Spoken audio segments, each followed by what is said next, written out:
What's up, y'all? AJ Simmons here. Welcome back to the Clean Biz Network podcast.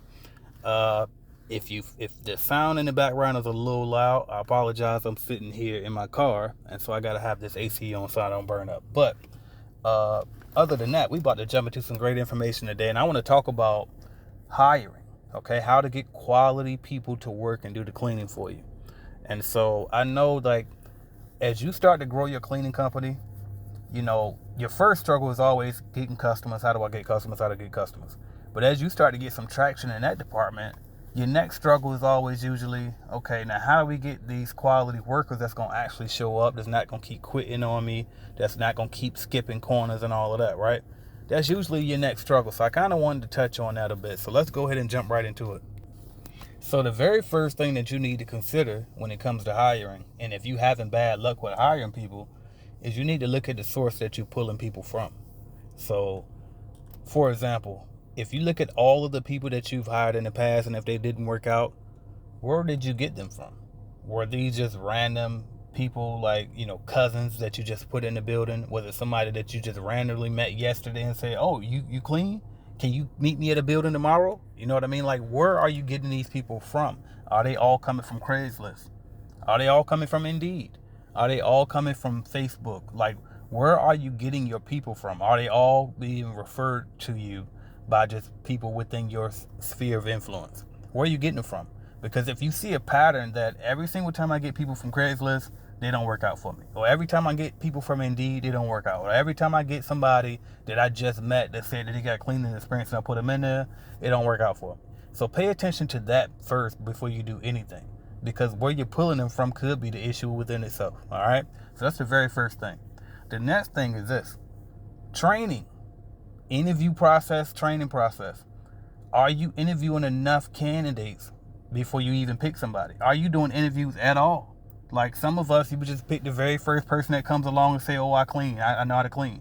And you don't train them. You don't do anything. You just pick them up and throw them in the building. And then you never even check behind them. And then you wonder why they're doing bad. You know what I mean? So make sure that you actually sourcing candidates and actually interviewing multiple candidates for one position. If you hiring for one job, you need to have at least 10 to 20 people that you go through before you pick one. That'll help you prevent from wasting your time on the wrong person, right? And then a lot of times, too, you want to get that many people just for that one position, because guess what? If you schedule 20 people or 10 people to show up for an interview, a big percentage of them probably not even going to show up for the interview, all right? And when I used to do my interviews, I would always, by the way, I say used to, for those who are new to the podcast, I sold my cleaning company back in 2018 to my brother. But these lessons always are evergreen. They always still apply. All right. And so what I used to do was I would purposely hold the interviews on a Friday evening to see who's really dedicated to come to an interview on a Friday evening.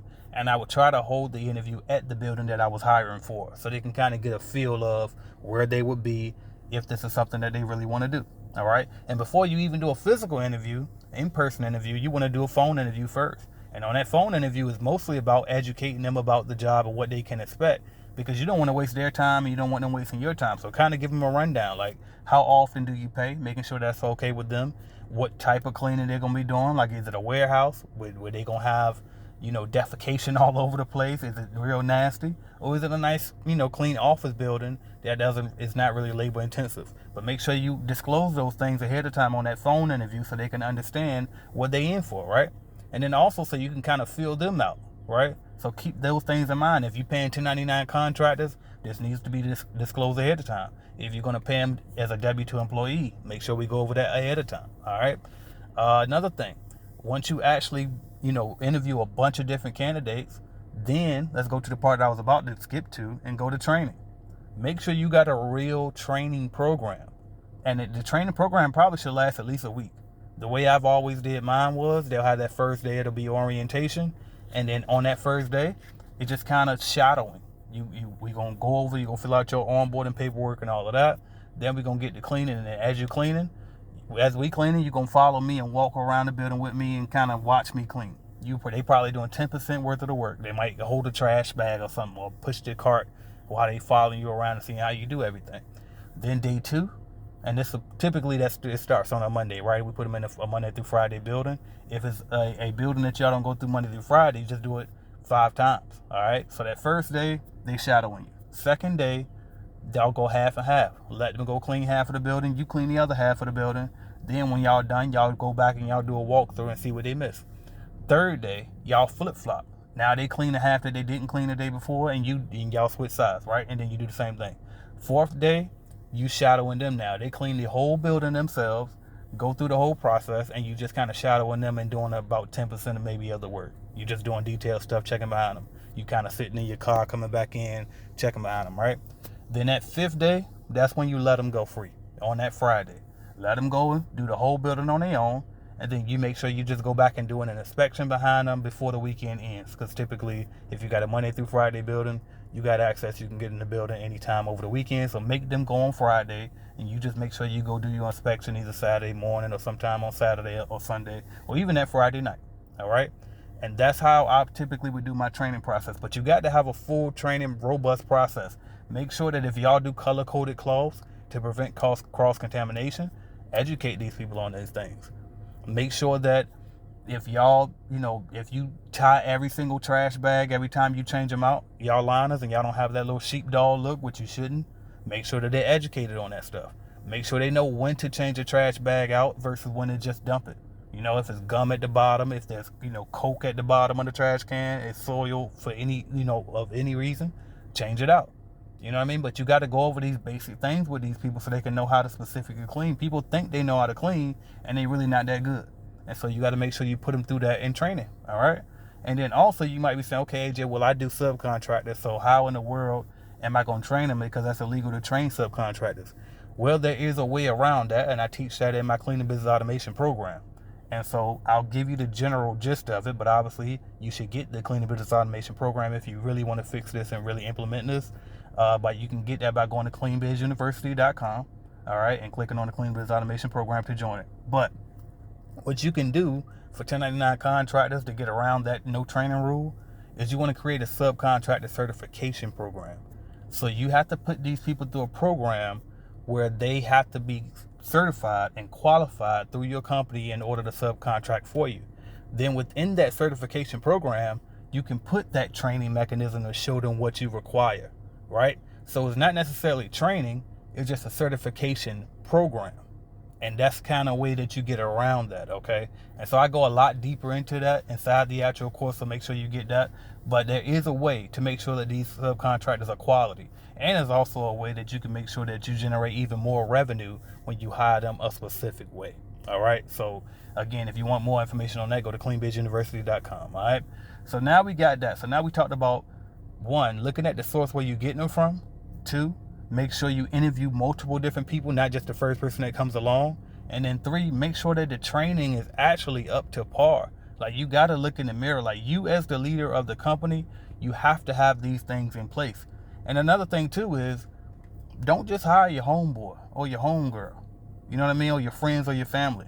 Typically, in my experience, you always start with strangers first before you hire your loved ones. And the reason for that is because when they come in and they see that you got actual legitimate workers who are complete strangers that, look up to you, respect you, that's actually on payroll, your loved ones will typically respect you more when they see that. All right? So definitely try to veer away from people you know in the beginning and go with a stranger. Get real, get some real, boss experience. You know what I mean? And also read books and listen to audiobooks like Leadership Gold and anything by John C. Maxwell, period. Listen to these things so you can be a great leader, right? Listen to management audiobooks and videos on YouTube and stuff. But you got to hone yourself as an entrepreneur in every facet if you're going to lead a company in the right direction and actually scale. All right? So this is just a quick tip for how you can really fix that hiring problem that you might have, get better quality people. And I'll tell you this too. Set ground rules from day one. Like, be strict. Like, the way I would always do my stuff is I'm really a cool, laid-back boss. But they wouldn't get that vibe from me from the beginning in the interview, or nor would they get it in the orientation and that process. I'm damn near trying to be an asshole on purpose to let them know, like, listen, I don't play.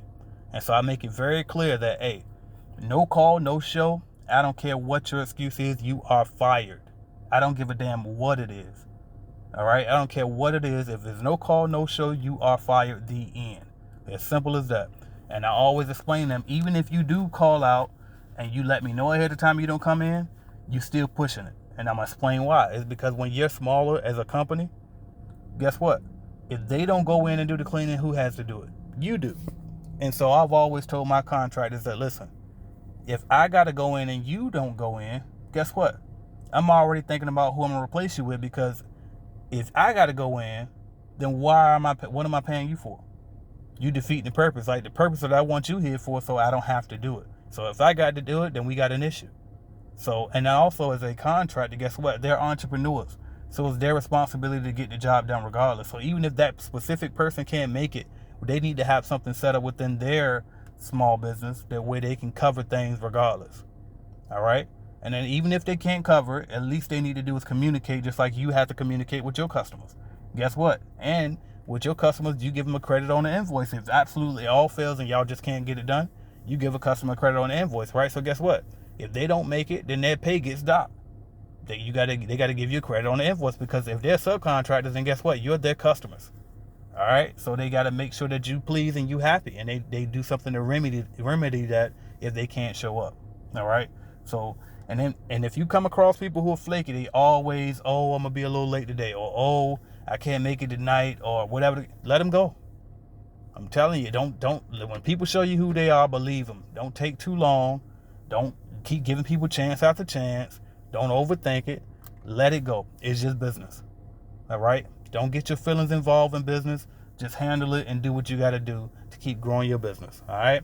Now, if you want more help with this, you can go to cleanbiznetwork.com and see what different products and services that we offer. But specifically, the number one product that I recommend that you get is you join the Cleaning Biz Automation Program, where we specifically teach you how to hire subcontractors in the most unique way possible to guarantee that they're quality, and also to guarantee that you're going to increase your revenue in a way like never before. So check that out. I'm AJ Simmons. Thank y'all so much for checking out the podcast, subscribing, leaving comments, as well as the YouTube viewers and listeners as well. Thank y'all for chiming in, and I will talk to y'all next time. Thank you.